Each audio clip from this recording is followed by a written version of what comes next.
Doctor साहब ने कहा ना कि आपको दिमाग लगाने की जरूरत नहीं है। दिमाग नहीं लगाना चाहिए, क्योंकि दिमाग लगाने से दुख पैदा होता है। हाय हाय, ज्यादा दिमाग लगाओगे तो दुख पैदा होगा। विधायक जी बैठे, सांसद जी बैठे, मंत्री जी बैठे। अब अगर आप दिमाग लगाओगे तो कांग्रेस वाले दिमाग लगाएंगे तो उन्हें इस बात का दुख होगा कि उनके नेता नहीं समझ रहे उनसे। कांग्रेस के नेता कूद कूद के बीजेपी में आ रहे हैं, कांग्रेस वाले से नेता नहीं संभल रहे। और भारतीय जनता पार्टी वाले दिमाग लगाए तो उनसे उनके कार्यकर्ता नहीं संभल रहे हैं। इनसे तो अपने प्रवक्ता नहीं समझ रहे हैं। अरे कोई किसी से ही नहीं संभल रहे, आप हम खुद नहीं संभल रहे अभी तक है? कम से कम मैं ऐसी एक भी बात नहीं बोलूंगा जिससे किसी की आत्मा को ठेस पहुंचे। आप काम की बात बोलो ना। 2 घंटे हो गए कवि सम्मेलन चलते चलते, इतना बड़ा कवि सम्मेलन, जो बात बोलना थी एक भी नहीं बोल रहे। 2 कवियों ने कविता पढ़ ली, 2 घंटे हो गए, एक बार भी मंच पे चाय नहीं आई। कम से कम तो चाय तो पिलाओ यार। जिंदाबाद जानी। भाई काम की बात करो, काम की बात करो। दिमाग लगाने से कोई मतलब नहीं है। दिमाग जो लगाए वो लगाए ना। आप ही के यहाँ का बेटा नरेंद्र दामोदर दास मोदी चाय वाला, ये लो जी भाई साहब, चाय वाले को नहीं रोकना चाहिए बेटा। अरे अरे चाय वाला आदमी वहां गया 7 समंदर पार।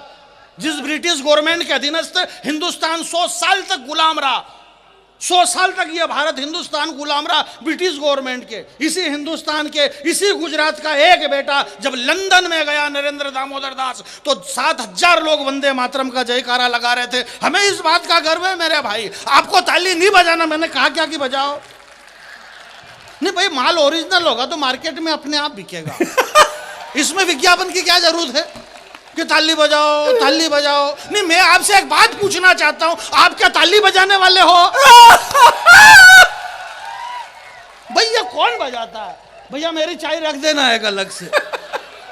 कोई ऐसी बात ही नहीं, सामान्य सी बात है, बहुत बढ़िया।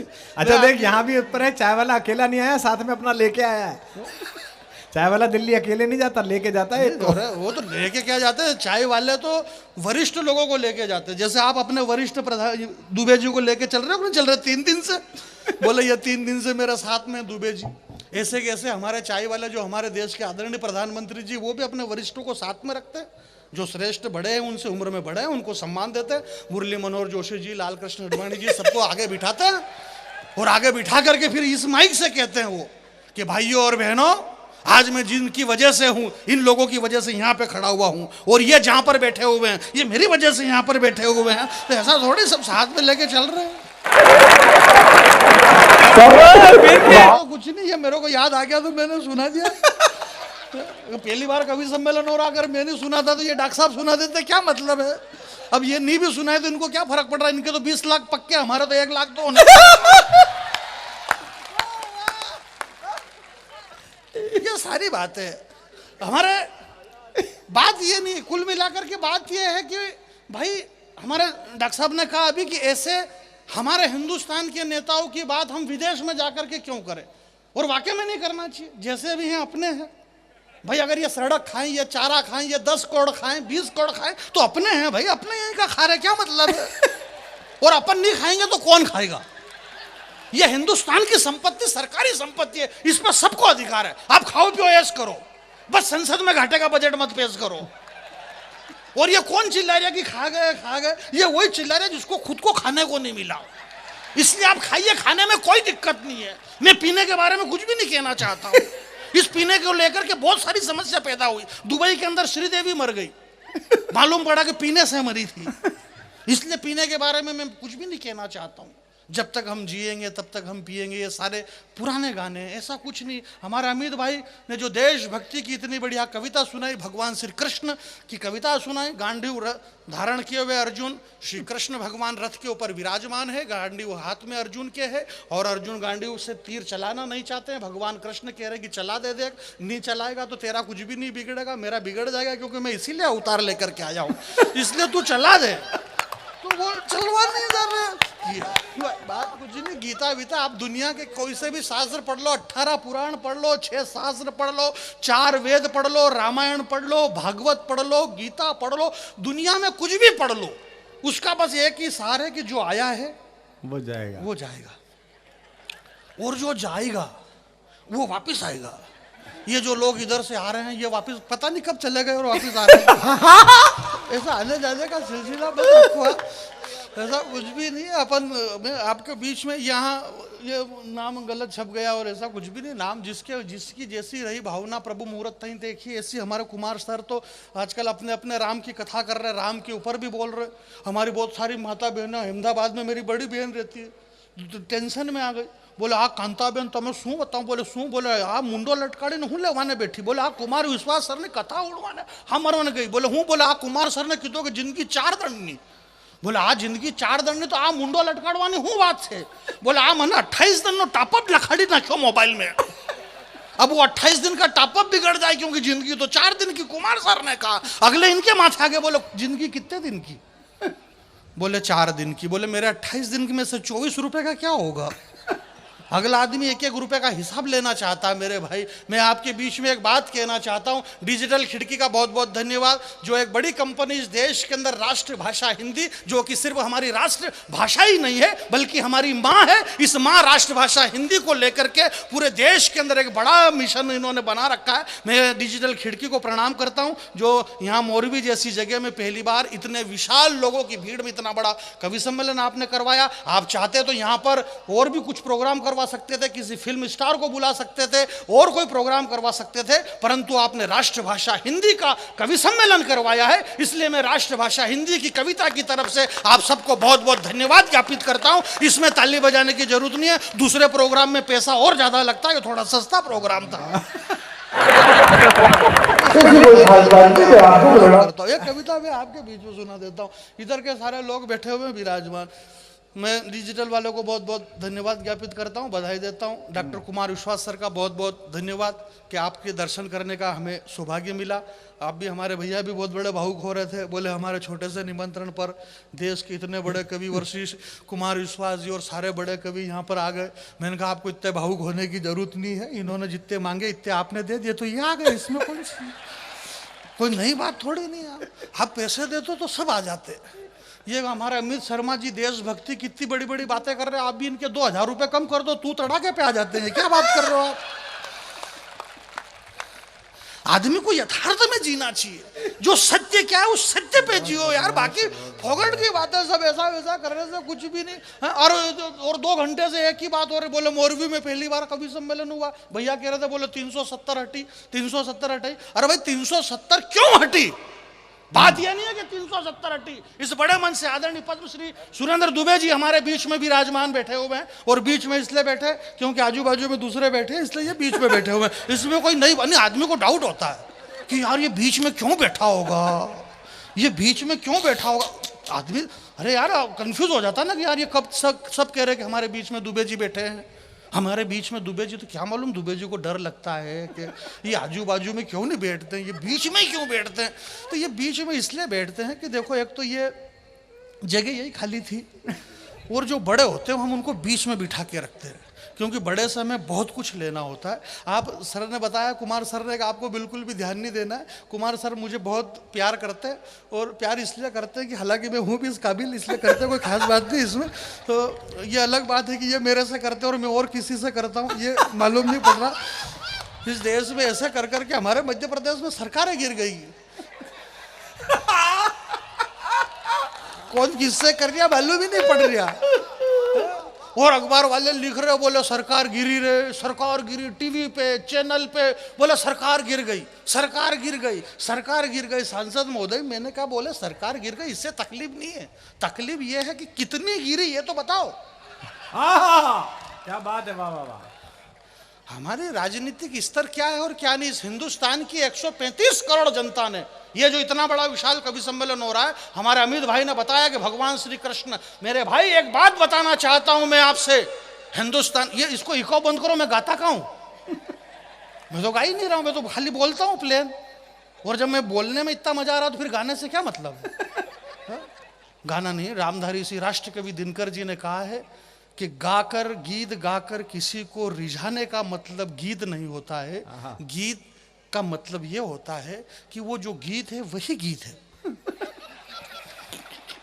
नहीं वो मतलब उसमें इतना लोट लेने के वो मैं भूल गया, दिक्कत ही है, बात ही है। कई बार क्या है कि मैं भूल जाता हूँ कि कौन सी कविता कहाँ से शुरू करना होती है। अब क्या है कि मैं बहुत छोटा भैया क्या है कि सारे बड़े कवि हमारे सुरेंद्र दुबे जी को पद्मश्री मिली है अच्छा। और पद्मश्री हैं और हमें गर्व है कि आप हम इनके साथ बैठते हैं। हमारे आने वाली पीढ़ी जब होगी ना तब ये अमित और ये दोनों हैं छोटे हैं, अब ये सब के तो बोले छोटा बच्चा है, छोटा बच्चा, अब इसमें इसकी तो कोई गलती है ही नहीं। अब ये पैदा ही बाद में हुआ इसलिए छोटा है, बाकी कोई गलती थोड़ी इसकी, लेकिन इस गलती इसके माता पिता की कि इसको बाद में पैदा करा उन्होंने, तो इसमें इसकी कोई गलती नहीं है। तो ये सारे बड़े कवि हैं, पद्मश्री हैं सुरेंद्र दुबे जी, बहुत बड़े कवि हैं, वरिष्ठ कवि हैं। श्रद्धेय कुमार विश्वास जी का परिचय मैं इसलिए भी नहीं दूंगा कि कई बार अगर इनका परिचय हमारे बहुत सारे कवि इस तरह से देते हैं और उनको यही मालूम नहीं कि भले तुम किसी तरीके से दे लो, होगा तो वही जो होना है। आप बिल्कुल भी नहीं समझ रहे और समझना भी मत, कि कुछ चीजें ऐसी होती है मेरे भाई के।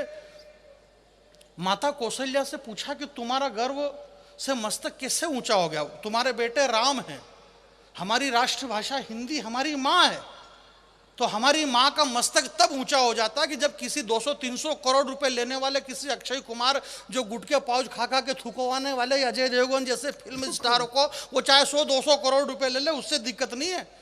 हमारी राष्ट्रभाषा हिंदी, हमारी माँ का मस्तक तब बड़ा हो जाता है, ऊंचा हो जाता है कि वो अपनी कोख से ऐसे बेटे को जन्म देती है जिसकी 4 लाइन किसी भी बड़े फिल्म स्टार के नशे को 2 मिनट में उतारने के लिए काफी है। ऐसे श्रद्धेय कुमार विश्वास जी जिन्होंने हिंदी भाषा को माँ तक पहुंचाया। एक बार पीछे तक मेरी आवाज जा रही है, हाथ खड़े करो पीछे वाले, बजाओ उधर से कैमरा घुमा देना, बजा देता। ऐश्वर्या राय, युक्तामुखी, लारा दत्ता और प्रियंका चोपड़ा। अच्छा, क्या गजब का बनाया मालिक ने तुम्हारा थोबड़ा। तुम सबके सब विश्व सुंदरी का खिताब जीती, पर सही सही बता ना तुम्हारे साथ क्या क्या बीती। ये संस्कार संस्कृति को क्या पैरों तले रोंदा गया, यूं ही मिल गया है क्या? हमारे भाई ने क्या, हमारे डॉक्टर साहब बता रहे थे कि ये जो पत्थर फेंक रहे हैं, मैं इस बड़े मंच से एक बड़ी बात कहना चाहता हूं। 4 पंक्ति पर आपसे ये नहीं कहूंगा कि आप ताली बजाना और हाथ खड़े करो और हाथ नीचे करो। आप हाथ खड़े करो, आपकी यहां से बांह फट गई, नुकसान किसका? भाई नुकसान आपका, इसलिए मैं नहीं कह रहा हूं।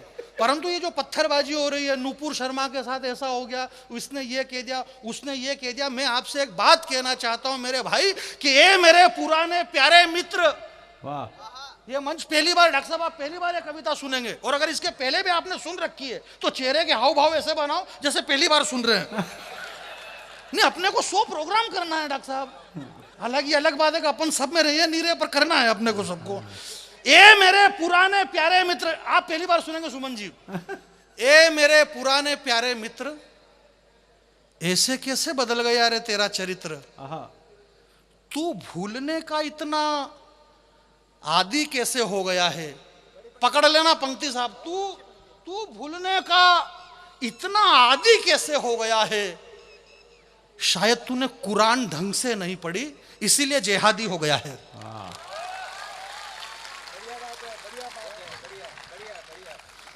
शायद तूने कुरान ढंग से नहीं पढ़ी, इसीलिए जिहादी हो गया है। जानी बजरंगी आपके बीच में खड़ा हुआ है। हिंदू धर्म जो हमारा सनातन धर्म, इसकी जड़ें इतनी गहरी है कि ये कहीं से भी, ये राम लड्डू कहीं से भी तोड़ के खाओ मीठा ही लगता है। हमारे यहाँ जब शस्त्र हार जाता है, अमित भाई जो आपकी कविता को बधाई, जब शस्त्र हार गया, गांडीव हार गया, तो शास्त्र खड़ा हो गया कविता के रूप में। वो गीता लेके खड़े हो गए, जो दुनिया की पहली बड़ी कविता हुई। जब शस्त्र हारता है तो शास्त्र खड़ा होता है। जो बड़े लोग होते हैं वो बड़ा डिसीजन लेते हैं मेरे भाई। जब हनुमान जी रावण की लंका में गए, भूख लगी तो उन्होंने वृक्ष उखाड़े, फल खाए। रावण की लंका में रावण के सामने पेश किया गया। रावण ने कहा, बोले तुम ज्ञानियों में अग्रज हो, ज्ञानी नाम अग्र, तुमने गलती बहुत बड़ी करी है, सजा मिलेगी। बोले क्या सजा? बोले वन विभाग वाले तुम्हारे खिलाफ है। बोले क्यों? बोले तुमको भूख लगी थी तो फल तोड़ के खा लेते, ये वृक्ष उखाड़ने की जरूरत क्या थी? अशोक वाटिका पूरी तहस नहस कर दी तुमने। हमारा सनातन धर्म, हमारी संस्कृति, माता उमिया के बेटे यहाँ पर बैठे हुए हैं, पाटीदार समाज के। आप लेवा हैं, कड़वा हैं, ये मुझे पता नहीं, परंतु आपके हाथ खुलना चाहिए मेरे भाई कि हमारी जड़ें कितनी गहरी है। रावण ने कहा हनुमान जी से कि तुम्हें भूख लगी थी, तुम फल तोड़ करके खा लेते, परंतु इन वृक्षों को तुमने उखाड़ करके क्यों फेंका? ये अशोक वाटिका क्यों उखाड़ी? हनुमान जी ने कहा कि रावण, ये हमारी संस्कृति है। ये जो अशोक वृक्ष के नीचे बैठी हुई जो सीता है, जो अविरल आंसू बहा रही है, ये धरती से पैदा हुई है, ये धरती की पुत्री है। और ये जो वृक्ष खड़े हुए हैं ये भी इस धरती पे खड़े हुए हैं, इसलिए ये वृक्ष भी इस धरती के पुत्र हैं। और एक बहन अगर आंसू बहाए और भाई अगर डीठ बन के खड़े रहे, उन्हें जिंदा रहने का कोई अधिकार नहीं। हनुमान जी ने सारे वृक्ष उखाड़ करके, ये हमारा सनातन धर्म हो सकता है, ये हमारी संस्कृति हो सकती है। अच्छा है जानी, बहुत अच्छा जानी। ऐश्वर्या राय, युक्ता मुखी, लारा दत्ता और प्रियंका चोपड़ा, यह कविता यहीं से शुरू हो रही है। और ये जो बीच में बोल रहा था इसका कविता से कोई लेना देना नहीं था, परंतु मेरे को डॉक्टर साहब ने पहले ही बोल दिया था कि 2 बच्चे नए हैं, इसलिए जानी बेरा की थोड़ा खींच देना।